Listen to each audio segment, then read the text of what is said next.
ചേട്ടന്മാർ ഇവിടെ അടിപൊളിയായിട്ട് പടക്കം പൊട്ടിക്കുന്ന കാഴ്ചയായിട്ട് ഇപ്പം നിങ്ങൾ കണ്ടുകൊണ്ടിരിക്കുന്നത്. ഇവർ പടക്കം പൊട്ടിക്കുന്ന കണ്ടിട്ട് ഞങ്ങൾക്ക് പേടിയാവുമായിരുന്നേ. പണ്ട് വീട്ടിലൊക്കെ പടക്കം പൊട്ടിക്കുമ്പോൾ അച്ഛൻ അത് എൻ്റെ അനിയത്തിയുടെ ഒന്നും കയ്യിൽ തരത്തില്ല. കാരണം അത് കുട്ടികൾക്കുള്ളതല്ല. പടക്കം എന്ന് പറയുന്നത് സൂക്ഷിക്കണം, അല്ലെങ്കിൽ നമ്മുടെ കൈയൊക്കെ പൊള്ളി പോകുന്നു ഒരുപാട് പേടിപ്പിച്ചിട്ടുണ്ട് കേട്ടോ. എനിക്ക് പടക്കം കാണാൻ ഇഷ്ടമാണെങ്കിൽ അതുകൊണ്ട് പൊട്ടിക്കുന്നത് തീരെ ഇഷ്ടമല്ല. ഇഷ്ടമല്ലാത്തതുകൊണ്ടല്ല, അതെന്തോ മനസ്സിലൊരു ട്രോമയാട്ടോ. ബട്ട് ഇവിടെയുള്ളവർ, അതായത് ഈ കർണാടകയിലുള്ളവർ പടക്കം പൊട്ടിക്കുന്നത് കാണുമ്പോൾ നമുക്ക് ശരിക്കും പേടിയാവും കേട്ടോ.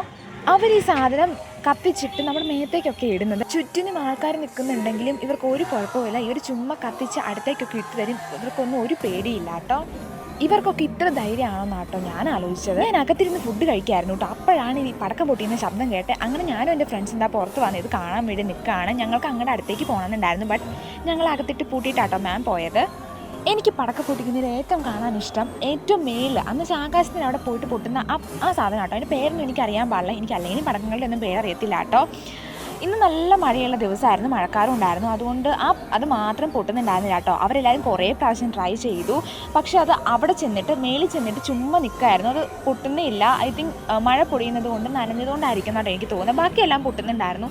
മറ്റേ ചക്രം, പിന്നെ കമ്പിത്തിരി, മറ്റേ എറിയുന്നൊരു ഇതുണ്ടായിരുന്നു കേട്ടോ. അതാണ് ഏറ്റവും നന്നായിട്ട് ഇതായത്. അതാണ് ഏറ്റവും നന്നായിട്ട് അവർ പൊട്ടിക്കുകയും ചെയ്തത് കേട്ടോ.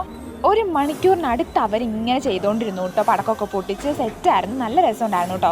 വീട്ടിൽ നിന്ന് ഇങ്ങനെ വീട്ടിൽ നിൽക്കുന്നതുകൊണ്ട് ഹോസ്റ്റലിൽ ഞങ്ങൾക്ക് വൈബുള്ളത് ഇങ്ങനത്തെ സംഭവങ്ങളൊക്കെ മാത്രമാണ്. എനിക്ക് സെമ്മിൻ്റെ എക്സാമാണ്. എന്നിട്ടാട്ടോ ഞാനാണെങ്കിൽ ഇവിടെ പടക്കം പൊട്ടിക്കുന്നത് കണ്ടുകൊണ്ട് നിൽക്കുന്നത്. ഞാനത് കുറച്ച് നേരം കഴിഞ്ഞപ്പോൾ പോയിരുന്ന് പഠിക്കുവാട്ടോ. പടക്കം തീർന്നിട്ടാണോ എന്തോ അവർക്ക് കുറച്ച് കഴിഞ്ഞാൽ പോയി. ഞാനും പോവാം. ബായ്.